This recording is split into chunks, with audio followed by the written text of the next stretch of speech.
Mother's Day to all of you wonderful mothers. All of you mothers who are doing an amazing job. Shout out to you and happy Mother's Day. And let me say to those who may not be doing such a good job or you beating yourself up, let me tell you this. It is okay. Right? Just try to do better, be better, and that's all that you can do. Being a mother is a tough job. Nothing about being a mother is easy. It's a lot of trials. It's a lot of learning yourself. You are still learning and developing while trying to teach and develop someone else. So don't be so hard on yourself. Pat yourself on the back and keep going. And to those mothers who have lost a child, my heart goes out to you, because this can be such a difficult time in a woman's life when she had conceived but lost her child. I'm sorry that you ever had to go through something like that. And to my women who no longer have their mother, such as myself, my heart goes out to you as well, because this time you see everyone with their mother, and it's a constant reminder that you no longer have your mother. But it's okay, because God is a mother to the motherless, a father to the fatherless. So put your comfort in God. He will comfort you. He will see you through this time. Just think about the good times that you guys had together. Think about the lessons that she taught you. Think about all the love, the care that she have instilled in you. And I pray that that will help bring you through. Okay? Well, hello, and welcome back to my channel. I pray that you guys are having a blessed and wonderful day. So today's video is going to be a bit about a story time. If you can already see by the title of this video, it's going to be about me when I conceived my child at the young age of 13. And I thought it was such a fitting topic, seeing that this is Mother's Day weekend. So stay tuned if you want to know more about that. Okay? Go ahead, get your coffee, sip your tea, get some chips, whatever you need to go. Run along, go get your snacks, because it's going to be But anywho, if you guys ever paid attention to any of my previous videos, I let you all know that I have 5 children. My first child I had at the age of 13. Yes, 13. And excuse the one if you hear her. Okay, that's the youngest. So yes, I had my first child at 13 years old. It was very scary, but here's the kicker. I was 8 months pregnant before anyone knew that I was pregnant, before I even knew that I was pregnant, right? I know, right? Crazy. My stomach was flat. Like, I had no stomach. I had no pudge. I had absolutely nothing. Even if you know me now and my pregnancies, I don't even gain weight during my pregnancy. I actually lose weight. It'd be hard to tell, you know, if I'm pregnant until I get later down my pregnancy, because I lose a lot of weight. I don't know what that's about, but I lose a lot of weight. And when I look like I'm about 4, 5 months, I'm actually like about to have a baby. So yeah. So I had no stomach. Stop. I had no stomach. My stomach was still like, well, what about your menstrual? How come, you know, you didn't know based off that?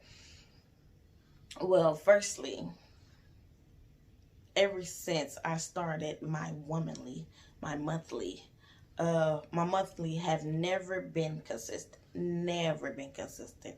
I will come on 1 month and then I won't for the next 7 months. I'll come on for 2 months, then I won't for the next 6 months.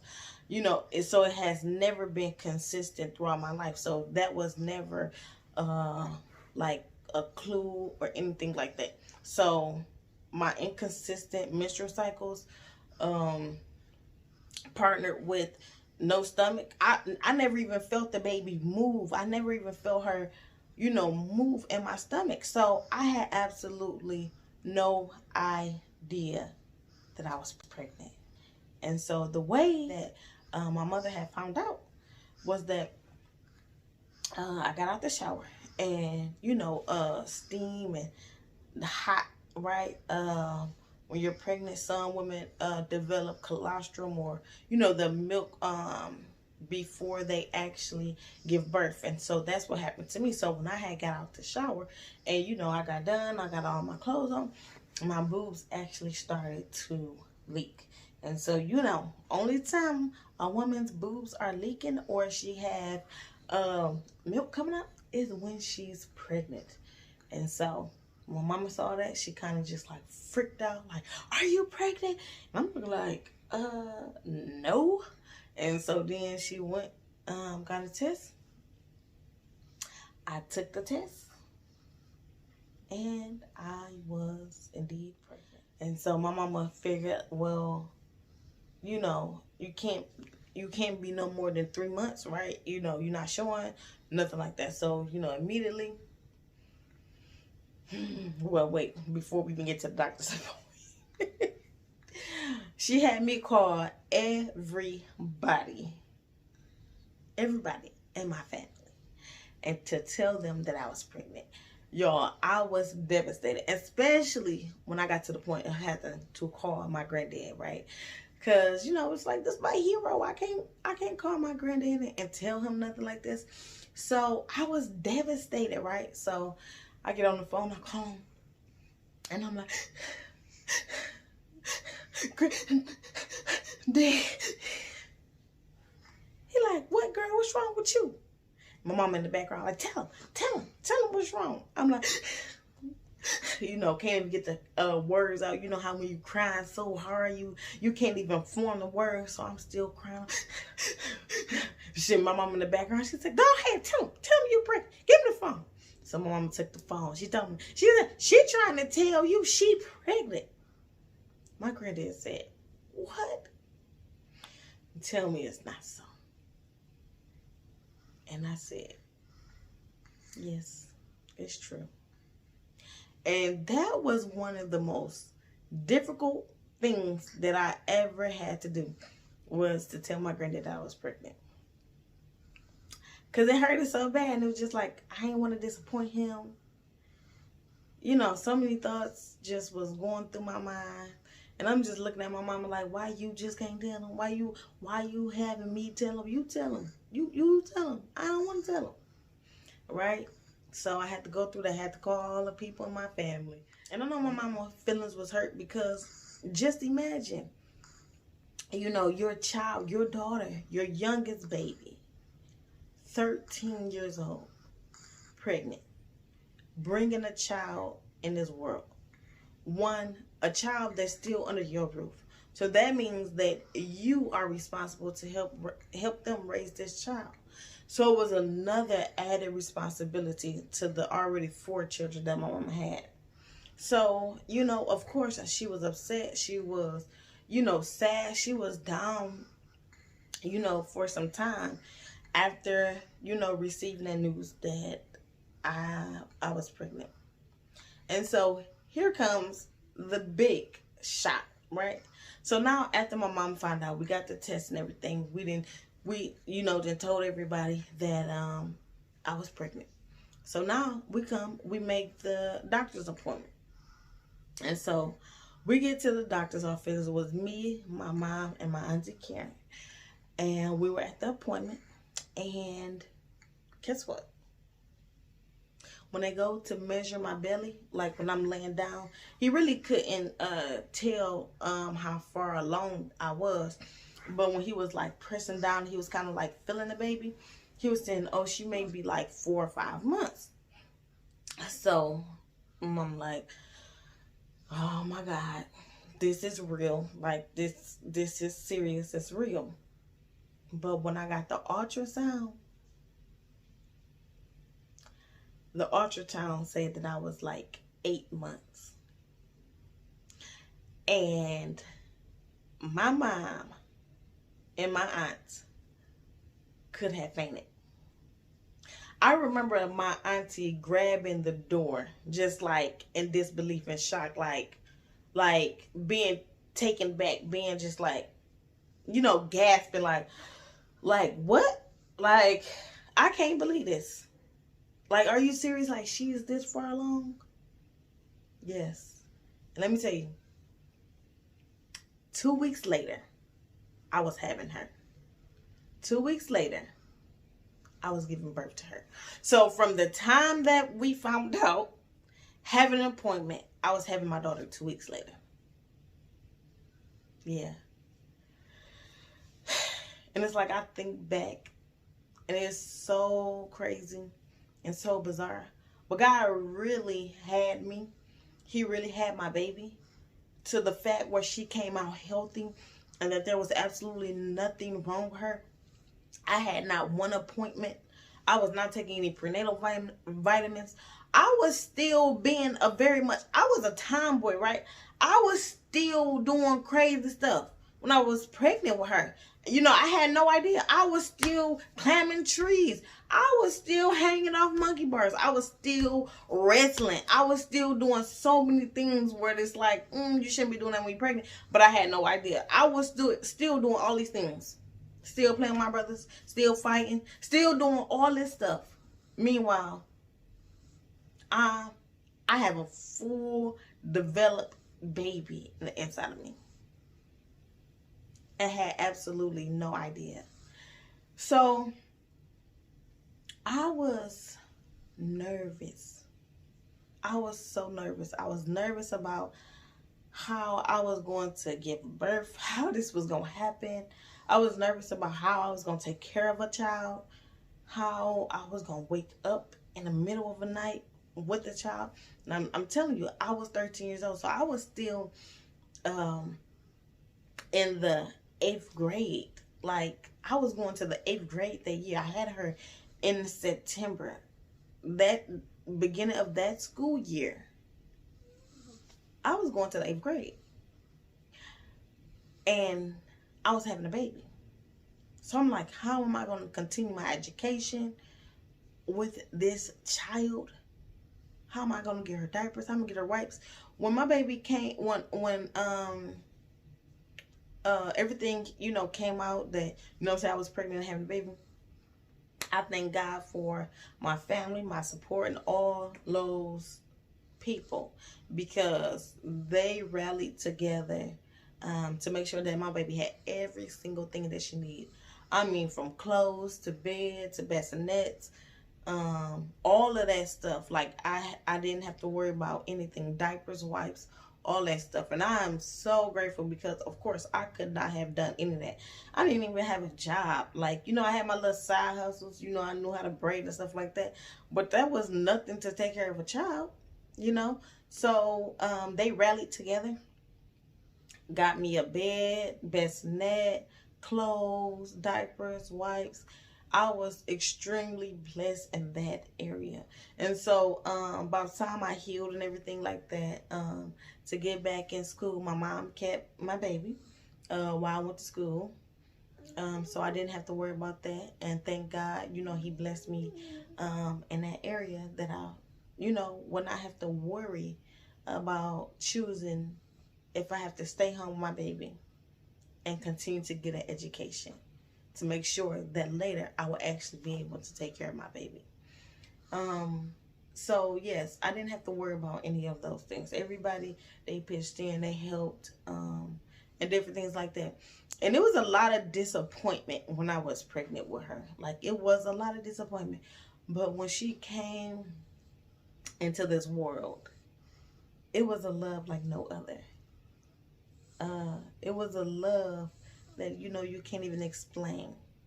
All the hurt or the disappointment that my mama felt, it kind of just went out the window, because now she was holding her grandchild.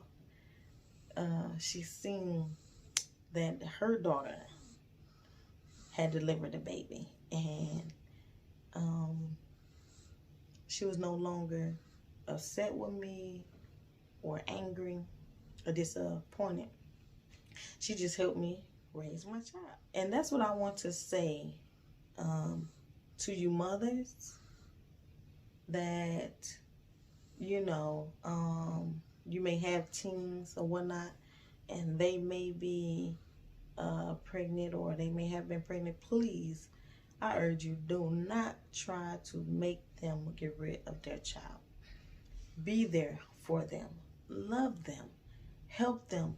Help them nurture their child. Help them to know what it is to be a mother. Help them to know how to raise their child. Just be a support. Be there. I know it's not the desirable circumstances, but let me tell you something. God knew everything that would happen before it happened. He already counted this situation. He knows. But don't leave your child because of a mistake that they made. Still be there with them. Still stick by their side. Now, I would, hate. I'm not going to even say hate. I would dislike if one of my children, one of my teens, had a child at an early age, and their teens, I would really be, disappointed. But one thing I would have to do is simply, get over it and help them raise that baby. Just like how my mom stepped in to help me raise my child. There's no mistake that God cannot redeem you from. That there is no mistake that is too big that God still cannot use you. Because look at me, right? I'm the prime example of God using people who makes a lot of mistakes, but he can still use them for his righteousness. That he can still use you for his glory, right? I mean, look at me. I'm a preacher. Something I would have never expected. Something I would have never imagined in a million years. But God still saw fit to use me. He still saw fit to use me. Even with all my mistakes. Even with all my mess ups. Even with all the things that I have done wrong. He still uses me. And I thank God because, he gonna use my daughter. He gonna use her for his glory. And so I'm grateful for her. I'm grateful that we were able to grow together. That we were able to, learn each other together. Now, if you're a teen, I don't suggest you going out there trying to get pregnant. Because let me tell you, it is difficult. It is difficult. And a lot of times what we don't understand is that the men, it should not be this way. But the men, they can get up and go and do as they please. And you are there to nurture, care, and bring this child up. You are the one that's going to be getting up in the middle of the night, feeding, changing, trying to soothe the baby. You're going to be the one there along with the baby when he gets to do whatever he wants to do. And you have to be the responsible party and take care of that child. So I would not suggest for you to go out and have any children, to plan any children, being a teen, but just take your time. Enjoy your years of being a teen. Enjoy being carefree. Enjoy these years because you'll never get them back. Okay? Enjoy it.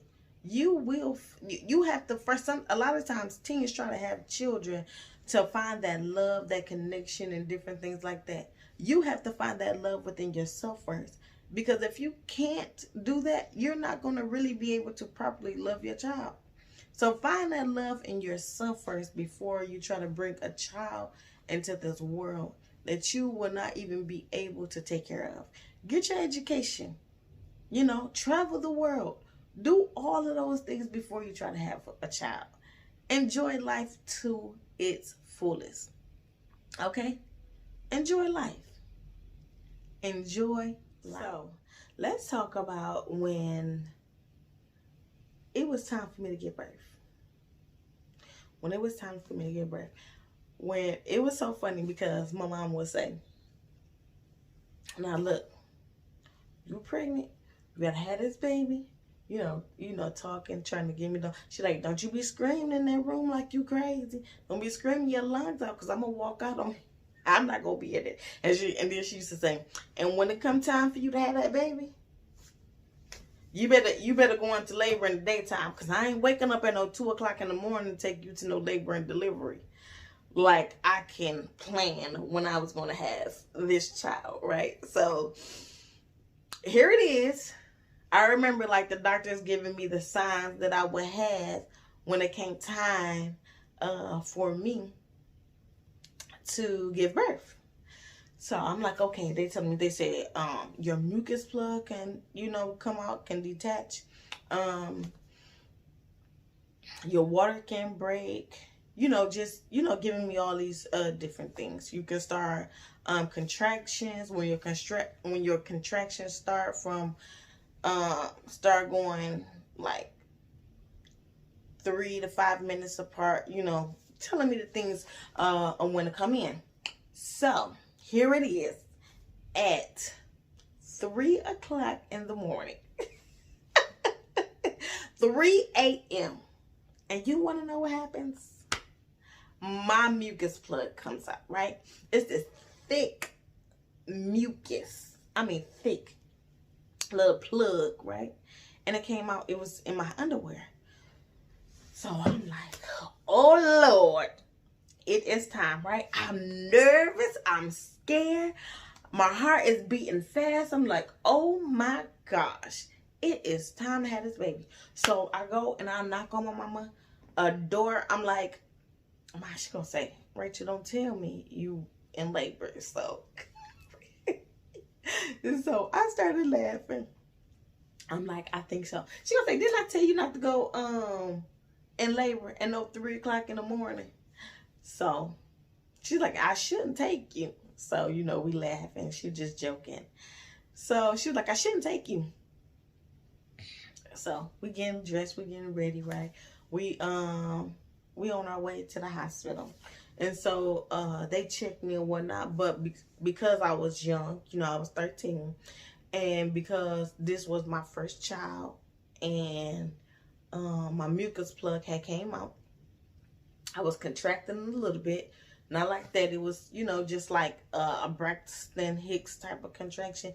It wasn't real painful, just a little bit irritation that kept me. So they had told me, I was, in labor. But I was like only like 1 or 2 centimeters dilated. So yeah. So I'm in there at 3 o'clock in the morning, right? And I remember they checked me and everything. And after that, they was like, you can't have nothing to eat or drink. I'm like, oh my God. So I remember I told my mom, I'm like, Mom, I'm so thirsty. I need something to drink. She said, they said you can't have nothing to drink. So I'm like, Mom, I'm thirsty. So she was like, all right. So I'll never forget. It was a Mountain Dew, and she had some Mountain Dew. She had gave me some, and I drank a little bit of it. Y'all, I threw up everywhere. I threw up all on the bed, all on the floor. I threw up everywhere, right? I'm like, she gonna say, see, I ain't giving you nothing else. How you gonna, you trying to get me put out of here, giving you stuff you ain't supposed to have none. Yeah, I threw up everywhere. So we get to the room and everything, and I'm laboring. I really haven't progressed too much. Still is like at a 2 or 3. Nothing much has changed. I was, still in there. And then they had gave me some Pitocin. I believe that's what it is. Yes, it's to intensify your contractions, right? So that the baby can begin to come down more and more, and eventually out of the birth canal. So they gave me some more of that. They gave me some of that. And then my contractions intense. And I'm like, okay. So then they came and checked me for that last time. Now we are into the next day. I had my baby girl the next day at 3 o'clock in the evening. So here we are the next day. And the doctor, he came and checked me. He was a specialty doctor because I was young, so I had to see a specialty doctor. So he came in, he checked me. He was like, "Oh man, you still at such and such, whatever centimeters I was at." And before he can even make it to the door, I felt her coming down. Okay, I felt her. I was like, "She is coming." He was like, "I just checked you." I'm like, and so, you know, he continued to go. I told my mama, I'm like, "Ma, this baby is coming." So my mama came over there. She opened my legs between the baby head was right there. She was like, "Oh, she coming. She coming." So she went back. She got the doctor and nurse. She was like, "No, the baby is coming. The baby head is right there." So they come rushing back. I mean, because it happened that fast. From when he came and checked me, I was still probably like at a 3 or 4 centimeters dilated. Before he even made it to the door, I felt her coming down. I guess he must have activated something. I have no idea. But that last check he did, it made her come down. So before he even made it to the door, here she come.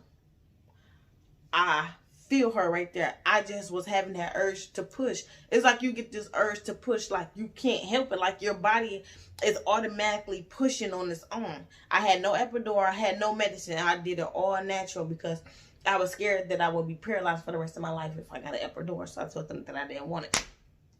So I got this uncontrollable urge to push. So I'm pushing. I'm like, they telling me to stop. I'm like, I can't stop. Like my body is pushing by itself. I can't help it. And so they hurrying up, putting on their gloves, putting on, you know, they gown, they mask, everything. Now they hurrying up, scrambling over there to me because they didn't believe me. They was trying to get up out that room. They was trying to escape, right? They believe that I was, you know, getting ready to have this baby. So now they scrambling. See, you got to believe them when they say they about the baby coming out. So now they scrambling, trying to hurry up and get to me before I push this baby all the way out. Okay. So now they get over there. Mama was holding this leg, and the nurse was holding this leg, and my legs was up in the air, and I pushed one time. And my baby came shooting out. They almost dropped her on the floor, actually, because they was not expecting her to shoot out that fast. They was not expecting her to come, you know, that fast. So she actually almost fell. Yeah. So I pushed her out. She's here. After that, I was not coherent. I guess because my body had went through such a traumatic experience. Something that I had never experienced before. So I was extreme. I was tired. I was done. I was out. I was out for the count. I was through. I didn't really get to hold her like that. I wasn't there, right? So and then I really wasn't coherent. I couldn't pee. So they had to catheterize me. And then the doctor was trying to figure out what's wrong because I was in and out, in and out. I was not there. It was hours passing. And I thought it was only minutes passing. So my mom had called. I mean, it seemed like the whole family was up there. It was a lot of people up there. But come to find out, they had told my mom basically that I was dying because I was hemorrhaging really bad and they could not stop it. So they were trying to figure out how, you know, they can stop the bleeding. Like clotted. I think they were giving me some medicine through the IV to kind of clot my blood. I'm not really, you know, sure like that, because it was like almost 15 years ago. And I was 13. So, and I was in and out. So, but yeah, I was clotting real bad. And the only way that they can like get the blood clots out of me was the doctor had to stick his forearm, all of this up my hoo-ha to grab the blood clots out, so that I would not continue to basically bleed or whatever, you know, the clotting, it kept clotting. So he stuck his whole forearm up me. Oh, and that woke me up, baby. That woke me up, okay? I ain't gonna say dang there. I kicked that man all the way from my bed, all the way to the wall, okay? Okay, because that's how bad it hurted. It hurted so bad. I had no idea that somebody can stick their whole arm up your hoo-ha. I had absolutely no idea. So you could just imagine the pain that I was in. I just gave birth. I'm 13 years old. And this man stuck his whole forearm up me to get these blood clots on me. So I know, you know, he had to do it because he, you know, had to save my life. And so when he talked to my mama, he was like, ma'am, you have to tell her that she cannot kick me. That she has to relax, because if I don't get it, she's going to die. And so, I don't know, it was like something just registered in me. And I was just laying on the bed, and I'm just like, God, just like, let me be able to take this pain with him reaching up in me so that I don't die. And it was painful, but like, God just gave me the strength to be able to take that pain so that, you know, he can, you know, get it all out of me, get all the blood clots out of me. I remember my Auntie Vic, you know, I was just opening and closing my eyes, and she was right there. And every time, like, I opened my eyes, she was praying. Or every time I opened my eyes, she was singing. Or, you know, it was always something. So, I like those things. It's just like I always remember. And God was really with me. You know, that's how I'm just like, I know I have a purpose and a plan here in this earth, because he saw fit for me to continuously be here after all that I went through, you know, with my first child. The actual contractions and the labor, really, it wasn't that bad. It was not that bad for me. I was able to go through it. I was able to handle it. But when he had to stick his forearm to get those blood clots out, that was the worst pain I can ever even imagine. It hurted so bad. Now, fast forward to the next day. The nurse, she comes in, she trying to take me to the bathroom. She's like, come on, get on up. You know, do you feel like you can get up and walk? I'm like, yes, sure. Like, I'm thinking to myself, like, why wouldn't I be able to get up and walk? Duh, right? Guess what, y'all? I was not able to get up. I was not able to stand. I turned my legs around to the side of the bed to get up, and guess what? I fell to the ground. She wasn't even there for any support. She didn't help me. She didn't, nothing. She like, oh, are you okay? Are you okay? I'm looking like, no, I ain't okay. I'm on this floor. I couldn't even get up, so now they had to call somebody else in there to help me up, to put me back on the bed. But she didn't tell me that it's a possibility that you won't be able to walk. You know, she just asked me, can I walk? And in my mind, I'm thinking, yeah, I was walking before. Why wouldn't I be able to walk? But I had no idea, like, you know, the traumatic stuff that happened down there, that I might not be able to get up to walk right away. So, yeah, I fell to the ground. And they had to bring me a bed pan, whatever, to my business. But, yeah, it was crazy. It was beautiful.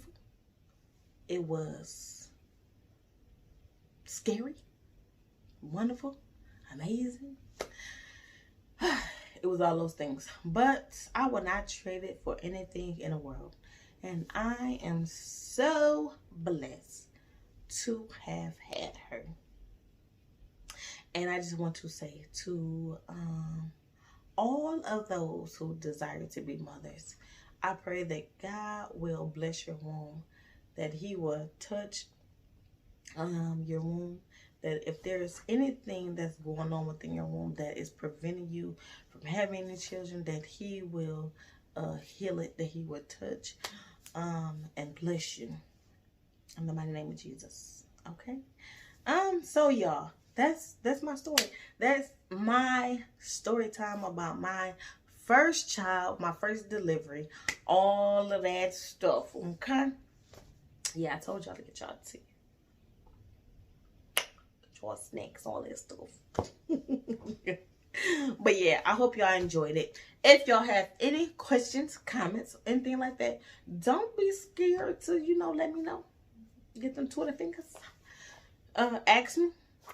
I answer questions. All those are wonderful things. So, if this video has helped you in some way, some shape, some form, guess what? I'm going to need you to thumbs up, like it, share it, and comment. And guess what? Subscribe to this channel. What are you waiting on? Subscribe to this channel. Okay? Okay. Thank you. Thank you. Thank you. Y'all make sure y'all have a blessed and wonderful day. And just know that you have purpose for your life. Okay? I love y'all. Have a blessed and wonderful day.